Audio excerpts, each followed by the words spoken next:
Oi, pessoal, sejam muito bem-vindos ao meu canal.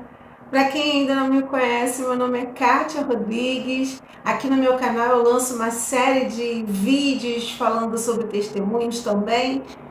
Mas agora a gente continua aí no processo desse estudo discipulado, onde estou aí na unidade 2. Hoje nós vamos dar início ao dia 3 e espero que tenha sido abençoador, que até aqui o Senhor já tenha começado a ministrar no seu coração e que você se deixe, se lance ao Espírito Santo para que Ele seja o seu professor, para que Ele dê a direção que você precisa tomar, para que você compreenda e entenda e entre dentro da vontade de Deus. Porque assim como o livro é, conhecendo Deus e fazendo a sua vontade, que você possa estar dentro da vontade de Deus. Vamos dar início a essa unidade 2 no dia 3, onde o tema é Deus toma a iniciativa. Olha que lindo. É Ele que dá a iniciativa, é Ele que toma a iniciativa, não somos nós que tomamos a iniciativa.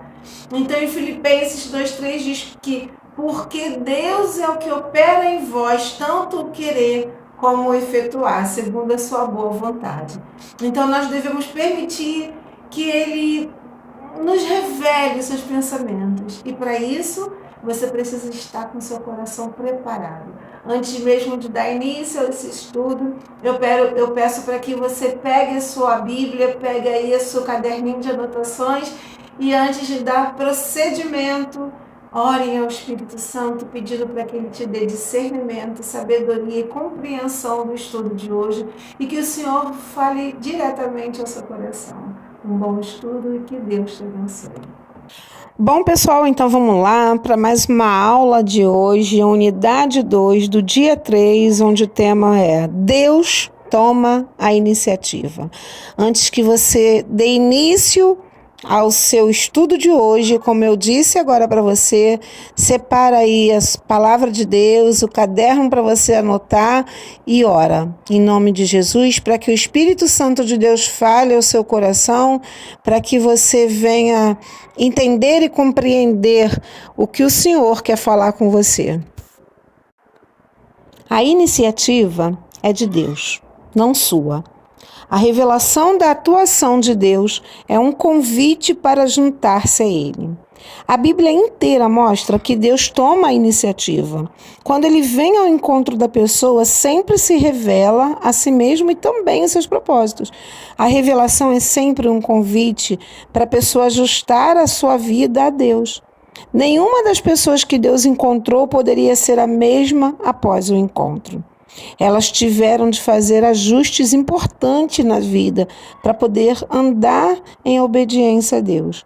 Porque Deus é o que opera em vós, tanto o querer como o efetuar, segundo a sua boa vontade. Deus, Ele é o Senhor soberano.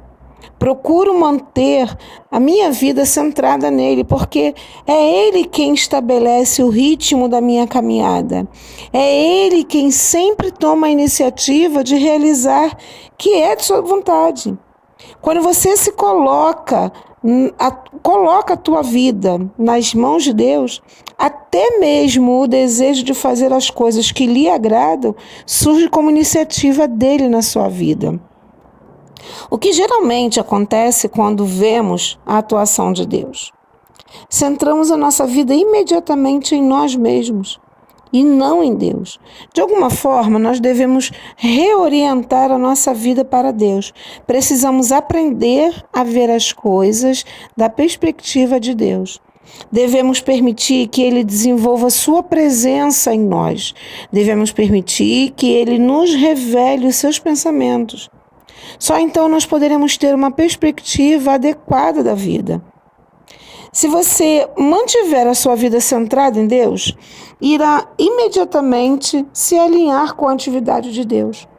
Quando você percebe a atuação de Deus ao seu redor, o seu coração disparado dirá: obrigado, Pai. Obrigado por ter permitido que eu esteja envolvida na tua obra, aqui, nesse lugar. Quando eu estou no centro da atividade de Deus, Ele me abre os olhos para que eu veja-o agindo. sempre assumo a posição de que Ele quer que eu una as minhas forças à dele. Eu vou pedir para que você responda as perguntas assinalando uma das respostas, tá bom? Número 1. Quem toma a iniciativa para que você conheça e faça a vontade de Deus? A primeira alternativa, letra A. Eu. Deus espera até que eu decida o que eu quero fazer para Ele. Letra B. Deus. Ele me convida para juntar-me a Ele naquilo que vai fazer. Número 2. Quais são as maneiras pelas quais Deus ele pode revelar o seu plano ou o propósito a você? Letra A. Ele me faz ver onde está agindo ao meu redor. Letra B. Ele fala a mim pela Bíblia e impressiona-me com uma aplicação prática da verdade à minha vida. Letra C. Ele me concede um desejo sincero que só cresce à medida que oro. E letra D. Ele cria circunstâncias ao meu redor que abrem a porta da oportunidade. Deixa eu te ajudar agora dando as respostas desse questionamento anterior. Deus ele sempre toma a iniciativa. É a resposta 1B. Ele não espera para ver o que queremos fazer para Ele. Depois que toma a iniciativa de vir até nós, Deus espera a nossa resposta, que consiste em ajustar a nossa vida e em nos tornarmos disponíveis a Ele. Na questão número 2, todas as 4 respostas são maneiras pelas quais Deus ele pode revelar o seu plano ou propósito a você. Existem outras maneiras também. As 2 últimas, a letra C e a letra D, no entanto, elas devem ser analisadas com cuidado. Uma vida centrada no ego terá a tendência de confundir o seu desejo egoísta com a vontade de Deus. As circunstâncias podem não ser sempre uma direção clara na orientação de Deus. Portas abertas e portas fechadas nem sempre são indicações da direção divina.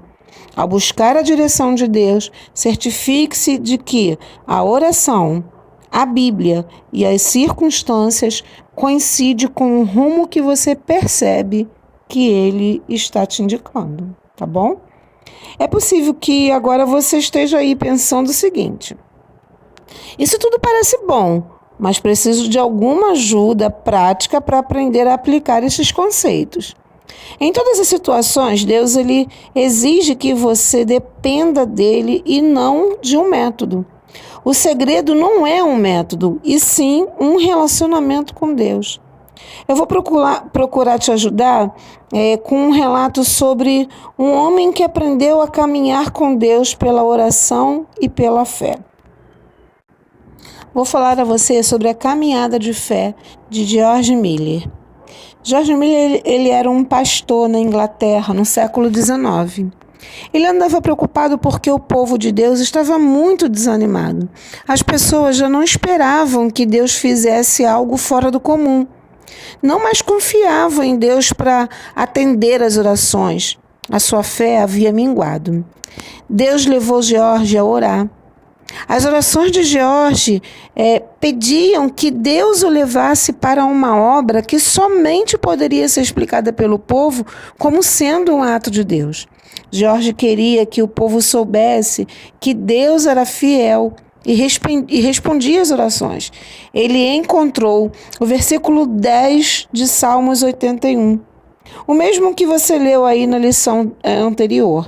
Abre bem a tua boca e eu a encherei. Por meio desse versículo, Deus o liderou numa jornada de fé que se tornou um testemunho fabuloso para todas as pessoas que ouvem a sua história. Quando George sentia a direção de Deus para realizar determinada obra, ele orava, pedindo os recursos necessários e não falava a ninguém da necessidade. Ele queria que todos soubessem que Deus havia provido o suprimento para aquela necessidade, apenas em resposta à oração e fé. Em seu ministério em Bristol, George fundou o Instituto de Conhecimentos Bíblicos para distribuir Bíblias e proporcionar também uma formação religiosa. Ele também fundou um orfanato. Quando ele morreu, George ele já havia sido usado por Deus para construir 4 orfanatos, que atendiam a 2.000 crianças ao mesmo tempo. Mais de 10.000 crianças haviam passado pelo orfanato. Distribuiu mais de 8 milhões de dólares que havia sido doados a ele como resposta às suas orações. Quando ele morreu, ele tinha 93 anos de idade. Os seus bens terrenos foram avaliados em apenas 800 dólares. Como ele fez para conhecer a vontade de Deus? Agora eu vou pedir para que você faça um exercício e você leia esse texto agora a seguir e faz uma lista das coisas que George fez para ajudar a saber como proceder. E depois você faz uma outra lista de tudo o que levou a cometer erros no processo de conhecer a vontade de Deus, tá bom? Vou passar o texto para você. Não me recordo de um período em que eu sinceramente e pacientemente busquei conhecer a vontade de Deus pelo ensinamento do Espírito Santo, pela instrumentabilidade da palavra de Deus. E tenha, por isso, deixado de ser orientado sempre corretamente. Mas, se faltasse honestidade no coração e retidão perante Deus, ou se não esperasse com paciência pela instrução de Deus, ou também se preferisse os conselhos dos meus colegas, as declarações da palavra de Deus, do Deus vivo, então eu cometia grandes erros. Agora eu quero que você me responda, depois de você ter acompanhado esse texto. O que ajudou George Miller a conhecer a vontade de Deus? Agora me responda a essa outra pergunta. O que levou a erros na busca pelo conhecimento da vontade de Deus? Eu vou colocar agora a seguir uns tópicos que vão te ajudar. George Miller mencionou estes fatores que o ajudaram. Primeiro, buscou a direção de Deus com sinceridade. Depois, ele esperou com paciência até ter uma palavra de Deus. E depois ele confiou no Espírito Santo para orientá-lo por meio da palavra. Esse outro tópico aqui, ele sabia que os seguintes fatores levaram-no a cometer erros, que foi a falta de honestidade no coração, a falta de retidão perante Deus, a impaciência ao esperar por Deus e preferir os conselhos dos homens às declarações da Bíblia. Foi assim que ele resumiu a maneira como iniciou um relacionamento de coração com Deus e aprendeu a discernir-lhe a voz. Número 1. Procuro bem no começo deixar meu coração num estado em que não tenha qualquer desejo próprio com relação a determinado assunto. 90% do problema das pessoas está exatamente aqui. 90% das dificuldades desaparecem quando o nosso coração está preparado para fazer a vontade de Deus. Número 2. Depois de ter feito isso, não deixe o resultado entregue a sentimentos ou a qualquer impressão. Se assim o fizer, torno-me vulnerável a grandes desilusões. Número 3. Busco a vontade do Espírito de Deus pela palavra de Deus, ou juntamente com ela. O Espírito e a palavra precisam combinar. Se olho apenas o Espírito sem a palavra, fico sujeito a grandes desilusões também. Se o Espírito Santo dirige nossa vida, ele o faz segundo a palavra, jamais em desacordo com ela. Número 4. Depois levo em conta as circunstâncias providenciais. Estas geralmente indicam de maneira direta a vontade de Deus em conexão com a sua palavra e seu espírito. Número 5. Peço a Deus em oração para revelar a mim corretamente a sua vontade. Número 6. Assim, pela oração de Deus, pelo estudo da palavra e pela reflexão, chego a um deliberado julgamento de acordo com o melhor da minha capacidade e sabedoria. E se a minha mente fica em paz e assim permanece, depois de 2 ou 3 outros pedidos, então eu prossigo nesse caminho. Agora assinale aí a resposta certa para cada uma das perguntas a seguir.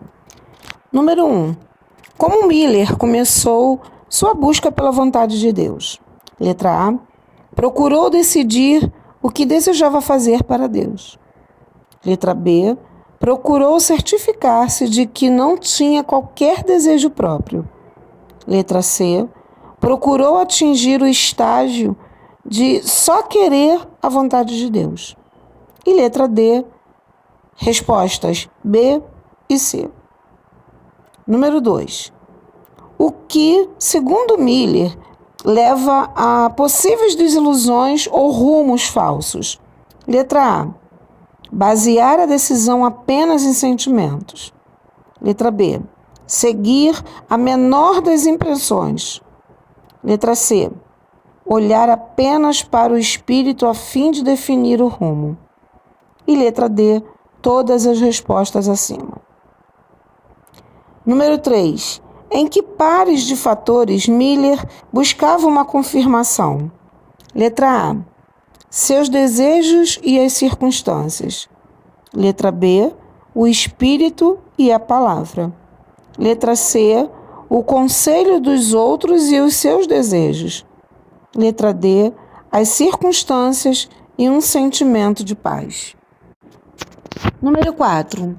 Qual foi o texto final que levou Miller a fazer um juízo da vontade de Deus? Letra A. Identificava se a porta estava aberta ou fechada. Letra B. Perguntava a um pastor o que ele achava. Letra C. Levava um palpite adiante e esperava para ver se funcionava. Letra D. Usava a oração, a leitura bíblica e a reflexão para encontrar uma paz estável com relação a determinado rumo. Pressupondo agora que você já respondeu, eu vou passar para você as respostas corretas, tá ok? Número 1, letra D. Número 2, letra D de dado também. Número 3, letra B de bola. Número 4, letra D de dado. Espero que isso tenha ajudado um pouco. Não fique aí desestimulado, desestimulada, se tudo ainda parecer meio vago. Ainda temos mais tempo para trabalhar em conjunto. Amanhã, no próximo vídeo, darei um exemplo na vida real da maneira como Deus age. Agora eu peço para que você faça uma revisão do estudo de hoje. Ore pedindo a Deus que identifique as afirmações ou os versículos que quer que você compreenda, que você aprenda e que você pratique, tá bom? E aí você vai colocar esse versículo ou essa afirmação mais importante que você leu hoje, você vai escrever aí. Depois eu quero que você pegue este mesmo versículo ou essa afirmação e reescreva com as suas próprias palavras como uma resposta de oração a Deus. E depois o que Deus quer que você faça com o estudo de hoje. Tá ok? Vamos lá para o nosso resumo? Quando Deus revela a sua atuação, isso é um convite para ajustar a minha vida a Ele e juntar-me a Ele na sua obra. Procuro bem no começo deixar o meu coração num estado em que não tenha qualquer desejo próprio com relação a determinado assunto. Não deixo o resultado entregue a sentimentos ou qualquer impressão. Busco a vontade do Espírito de Deus pela palavra de Deus ou juntamente com ela. Espero que essa aula tenha sido gratificante, surpreendente e que o Espírito Santo continue a falar no seu coração, que você esteja com os ouvidos atentos e olhando ao redor para ver onde Deus está atuando. Aqui nós encerramos o estudo de hoje, desse dia 3, da unidade 2, e que Deus abençoe a sua vida e até o próximo estudo, que será o último dia dessa unidade 2, ok? Deus abençoe a sua vida e vamos continuar mergulhando por águas muito mais profundas.